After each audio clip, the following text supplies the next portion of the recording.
Oui, c'était il y a presque 20 ans. Une longue route depuis Pékin pour arriver à Lhasa. Sur la grande place de Lhasa, devant le Potala, qui pourrait être un peu comme la place de la Concorde, à ne pas rater pour notre arrivée dans cette ville, une des villes les plus hautes du monde, avec une histoire fantastique.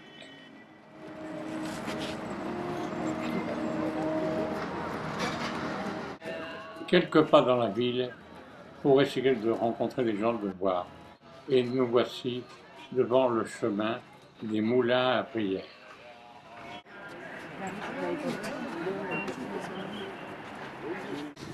Cette femme, malgré son travail harassant, n'a pas hésité à garder son bébé sur le dos, est-ce pour lui apprendre à travailler plus tard.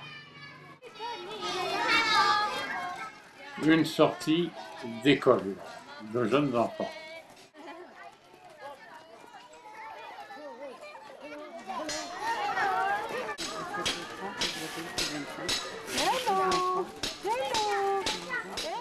Même très jeune, peut-être que plus tard il sera amuseur public.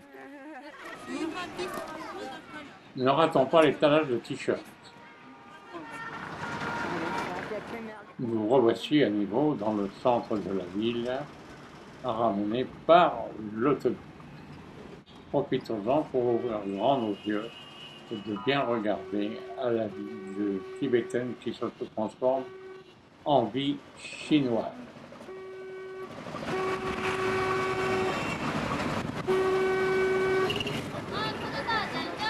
On nous dirige vers un Crazy Yak Saloon pour passer la soirée. Ceux qui veulent goûter du thé au beurre salé, voilà, on vous l'amène. Il faut goûter, mesdames et messieurs. C'est ça. Vous pouvez prendre. Voilà un petit peu pour voir l'éclat.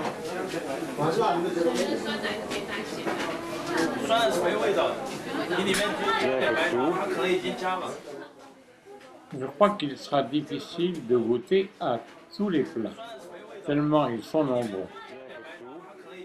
Effectivement, on ne peut pas dire qu'il y ait la crise à Lhasa. J'ai l'impression que pour l'ensemble des personnes du voyage, il y aura une préférence pour la bière plutôt que pour le lait de yak. Et voilà dans la grande salle.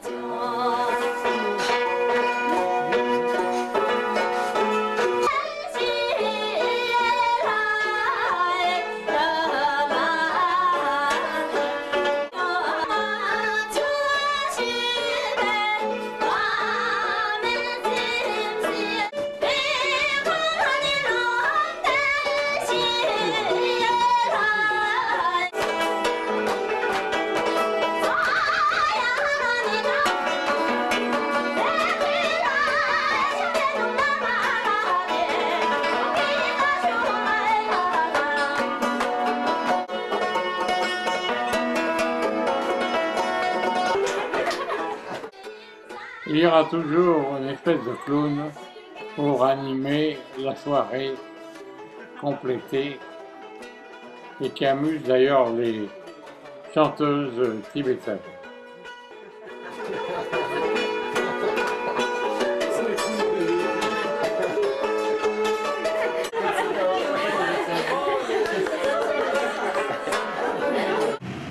Bonne soirée, de retour à l'hôtel, nous voici dans Lhasa by Night.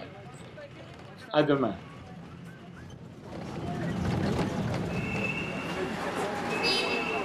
Superbe étalage.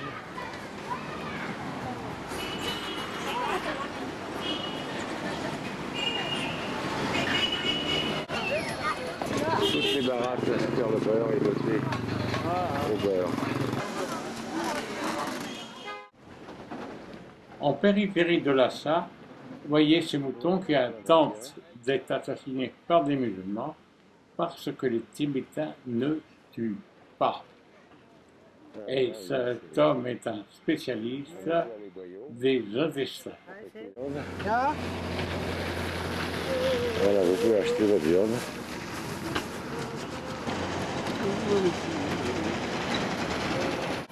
Nous voici de retour dans le centre de la ville, dans le quartier que l'on appelle le Barcor, qui est un quartier très animé de commerces divers, que ce soit de nourriture, d'habillement, etc. Vous avez dû apercevoir cette femme musulmane qui s'est cachée pour ne pas être photographiée.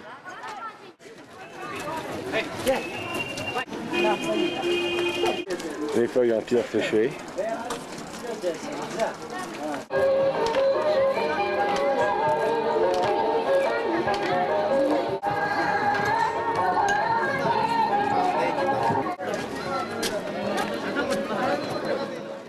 La cheminée pour brûler les offrandes, les vœux désirés vers Bouddha.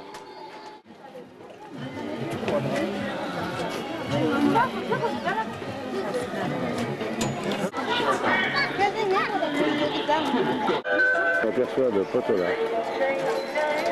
au-dessus de la... Oui, nous sommes bien dans le Barcor, sur le chemin de toutes ces personnes qui viennent prier et faire des tours du Barcor, comme on pourrait faire un chemin de croix.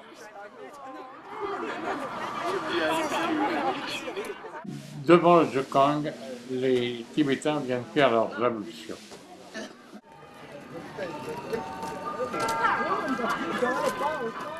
Il paraît qu'aujourd'hui, une grande partie est démolie au bénéfice de magasins modernes et grandes surfaces.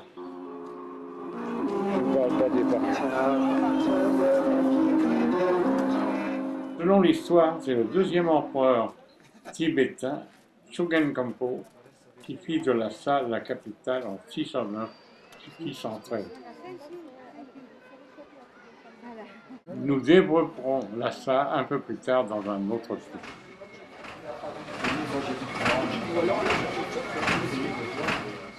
Nouvelle journée. Aujourd'hui, nous nous dirigerons vers Samye. Mais le long de la route, nous avons quelques découvertes à faire. Entre autres, vous avez vu le Bouddha, maintenant, les gens qui travaillent au champ.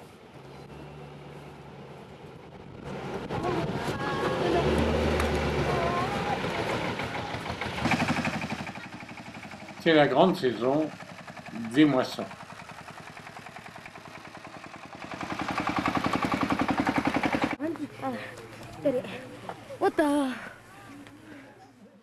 Nous avons sous nos yeux un spectacle qui nous permettrait de nous reporter à la fin du 19e siècle, fin 20e siècle, en France, de la manière dont on travaillait à la campagne. Pour nous rendre sur l'île de Samye que nous découvrirons plus tard, voici un petit peu des scènes pour traverser la rivière qui est relativement large. De l'autre côté, des camions nous attendront pour nous montrer vers le monastère que nous verrons sur un autre film. Et vous avez débarqué. Ouais.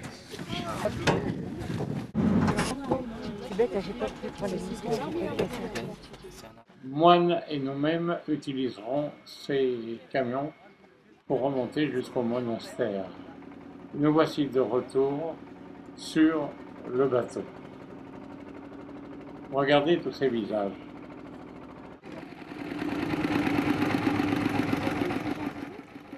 Nous voici de retour sur le continent, si j'ose dire. Voyez l'état de la nature à l'époque de la mousson sur les hauts plateaux. Un peu de verdure, mais aussi des arbres qui commencent à faner.